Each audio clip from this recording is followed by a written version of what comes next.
Shalom. Untuk mendengarkan firman Tuhan, marilah kita bersatu di dalam doa.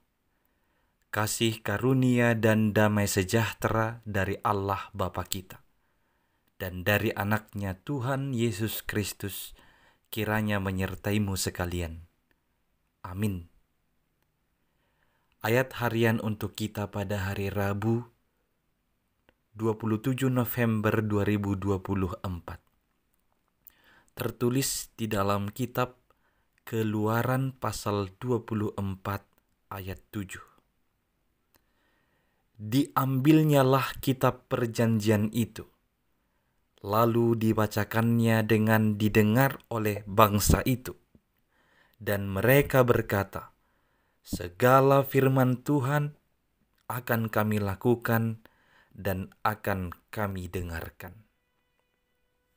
Jemaat yang dikasihi oleh Tuhan Yesus Kristus, jikalau kita memperhatikan kehidupan umat Allah, yaitu umat Israel dari zaman ini, melihat bagaimana perjalanan kehidupan bangsa itu, seringkali mereka mengucapkan janji untuk mengikuti firman Tuhan. Seringkali umat itu berjanji untuk mendengarkan firman Tuhan. Namun demikian juga mereka sangat sering mengabaikan firman Tuhan. Mereka sangat sering melupakan ketetapan Tuhan. Mereka sering tidak setia. Tentu perilaku ini tidaklah baik untuk kita ikuti umat percaya di zaman ini. Sebaliknya, kita harus menjadi umat yang setia kepada firman Tuhan. Tidak hanya dikatakan pada hari ini, tidak hanya dikatakan pada situasi tertentu, tidak hanya dikatakan ketika kita butuh pertolongan Tuhan atau perlindungannya. Tapi ketika saat ini kita sudah mengaku dan mau menerima firman Tuhan, hendaknya lah demikian seterusnya. Kita hidup, kita mendengar setiap firman-Nya di dalam kehidupan kita. Umat Tuhan yang dipimpin oleh Musa dibawa ke dalam sebuah perjanjian dengan Tuhan.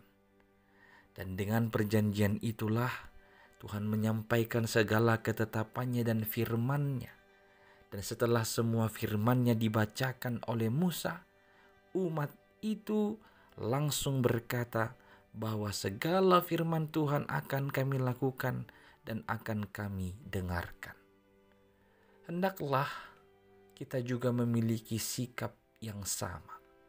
Ketika firman itu disampaikan, kita tidak menunda-nunda, kita tidak menolak, kita tidak mengabaikannya. Tapi kita mau mendengar dan mau melakukannya di dalam kehidupan kita.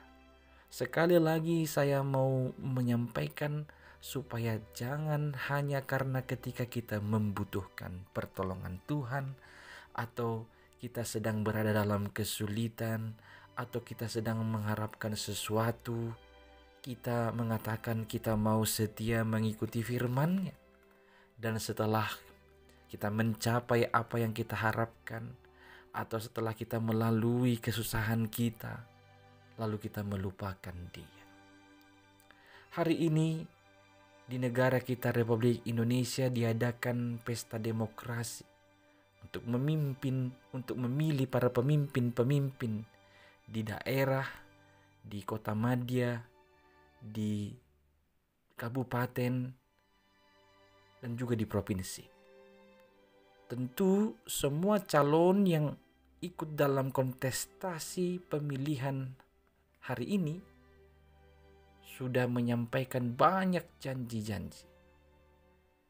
Dan mungkin kalau kita bisa bahasakan, semua mereka menyatakan diri untuk setia melakukan yang benar, yang adil, yang mendatangkan damai sejahtera.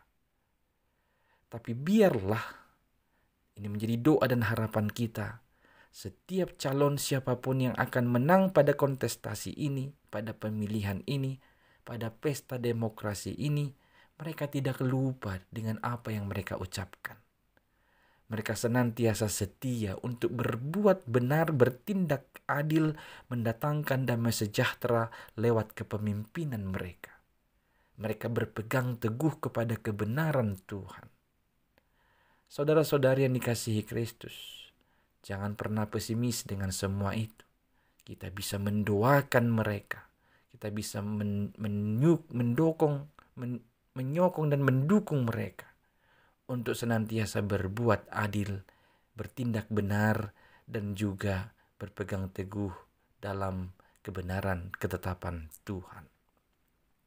Hari ini kita semua marilah dengan segera tanpa menunda-nunda setiap firman yang telah kita dengar, marilah kita melakukannya di dalam kehidupan kita. Amin. Kita berdoa. Ya Tuhan Allah, terima kasih atas sapaan firman-Mu pada hari ini yang senantiasa mengingatkan kami untuk mampu setia, mendengar, dan melakukan firman-Mu di dalam kehidupan kami. Ya Tuhan, tuntunlah kami untuk berpegang teguh pada firman-Mu, biarlah itu menjadi penuntun dalam perjalanan kehidupan kami. Kami berdoa Tuhan secara khusus pada hari ini, pelaksanaan pesta demokrasi di bangsa dan negara kami, biarlah setiap pemimpin-pemimpin yang terpilih, itulah kelak yang akan Engkau pakai sebagai alat-Mu untuk mendatangkan keadilan dan damai sejahtera di negara ini. Biarlah mereka takut akan Engkau untuk memberikan pelayanan yang terbaik bagi publik atau bagi masyarakat. Ya Tuhan, terima kasih atas segala berkat penyertaan-Mu. Hanya dalam Yesus Kristus kami berdoa. Amin.